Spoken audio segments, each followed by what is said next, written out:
Nazareth Village is a popular destination for tourists. So, to be a foster can be very important because I can make all those things, to eat, to drink, or even for the night, to see, okay? Oil lamps. We need to make clay first, out of mud, mixed with water, okay? And when the clay is ready, we are going to bring it to the wheel and start shaping some plates. Let me show you. Okay, so this is an oil lamp. If I am happy, we're going to take it off the base.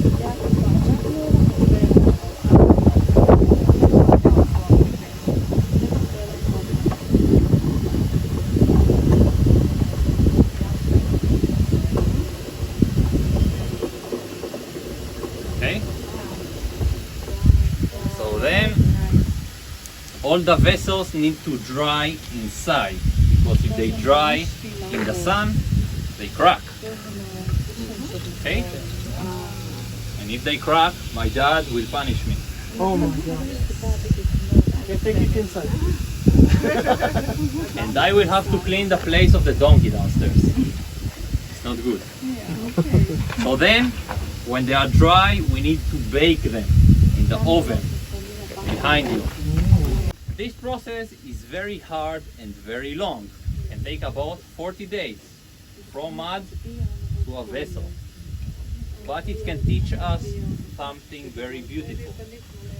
That Prophet Jeremiah speaks and decides to choose this process. He says that life is hard sometimes, but we are in the hands of God, and God knows how to shape us. Sometimes we can feel pressure, like the clay, or we are like the vessels in the fire, but the end will be good, because He has good hands. We will be beautiful at the end. Okay? That's everything, ladies and gentlemen. And if you would like a hug from me, come closer. No, thank you. Come.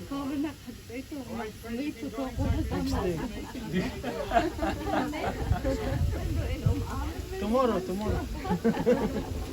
Thank you so much. You're welcome.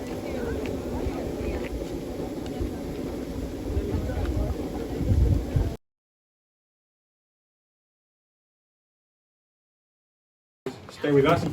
Now Joseph is going to show you tools that we think a carpenter had in the time of Jesus. Okay, the tools that I'm using didn't change a lot. It's still the same shape. You can see the adze. It's like the axe from one side. We can shape the wood. The other side is like a hammer. And also they use, especially in the summer time, stitching my bag. And the plane. You can see the shape. Different kind of chisels and shapes for making holes on the wood. Two basil stone. The rough one is for sanding, and the smooth one is for sharpening the tool. And you can see the rope saw here. And we have this tool. Can you guess what it is? To put the screws inside or to make holes. To make holes. To make hole, yeah.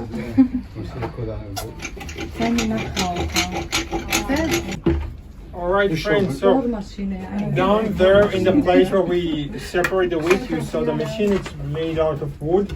Also here you can see we have the yoke and the plow for plowing the land. All these things, all these machines been made out of wood.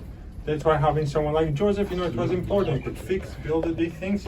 Also, with the table, the chairs, the roof, they're all made out of wood.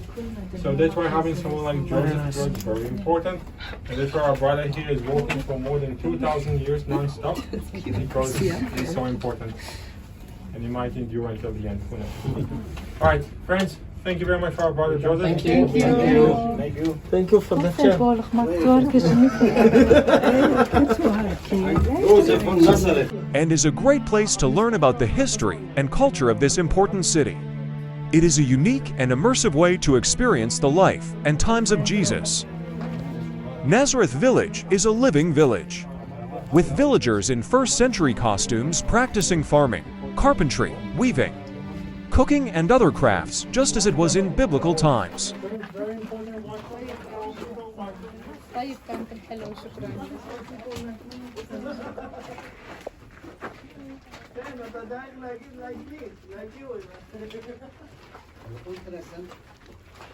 Designed according to the archaeology from the time of Jesus, so we think it's very authentic replica.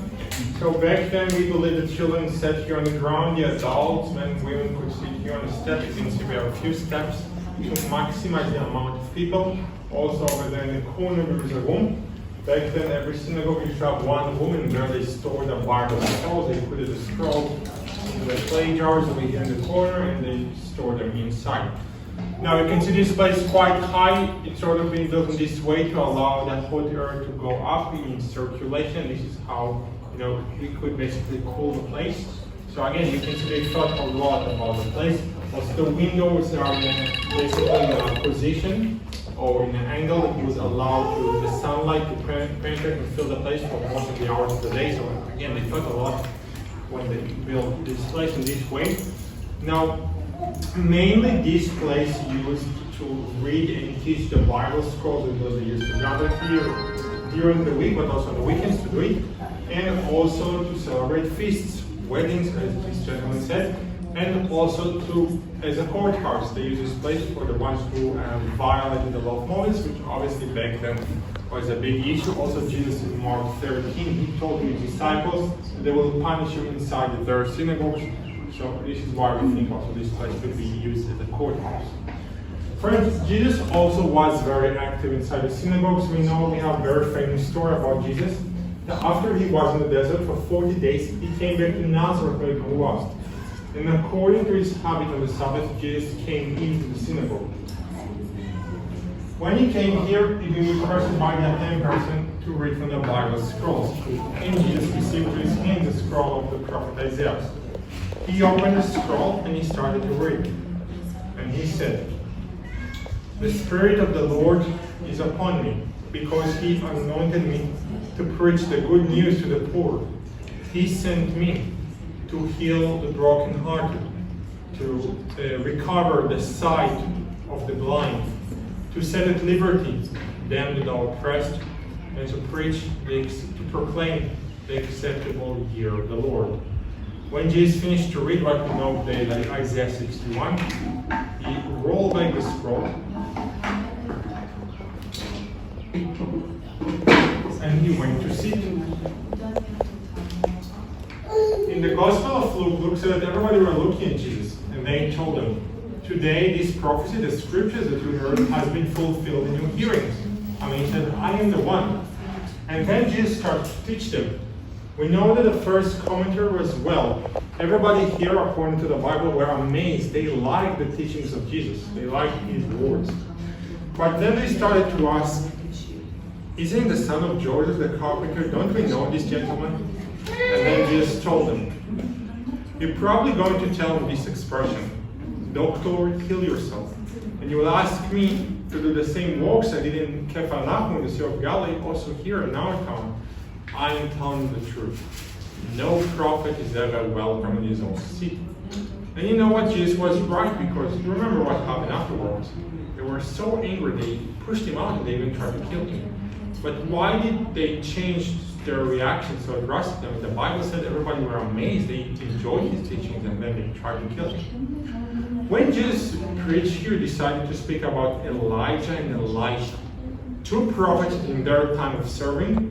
They were helping the non-Jewish people. Elijah saved the widow from Zarephath, and Elisha helped Naaman, the captain of the army of Syria, to be healed from the leprosy. But what is the problem is God helping non-Jewish people in these times? Do you remember the Romans and the Greeks? Years of foreign occupation, years of non-Jewish people ruling and oppressing and hurting the locals. Probably the Jewish people were waiting for a Messiah who will come and deliver them politically. A Messiah will come and save them from the Romans, and will build here the new kingdom. But when Jesus came here, he said the prophecy has been fulfilled. I am the one. And then he spoke about saving and healing the non-Jewish people, those that used to be the enemies of the Jews. So I probably thought, Jesus, you came and you said you are the Messiah, right? But you also want to help our enemies, the Romans, the non-Jewish people. So you have to be a false prophet. And according to the law of Moses, we have to kill you. Friends, the prophet Isaiah said, my servant will be a light to the Gentiles, to the non-Jewish people. We believe Jesus told them, from now on salvation is accessible for Jews and non-Jewish people. But finally interpreted something else and tried to kill Jesus. But the Bible said that Jesus just passed between them, left Nazareth and never came back until the Bible said that he died and resurrected. But we also believe when the Lord will return, will be acceptable to everyone, even in these towns that rejected him many years ago. So, friends, we still have some time. You can walk around if you'd like to. We'll scroll, take some pictures, and then I'll take you back to the exit. So, yeah, you can kind of walk around and enjoy yourself. All right, friends, if you are finished, you can join me. I will take you back to the exit. Nazareth.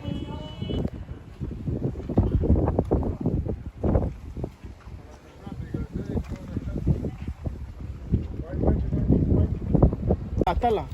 See, my friend. No, it's okay, thank you. Come. Need cooking. Need, yeah, so. Today. Not today. Not today. Okay. Not the same t-shirt. How it's today.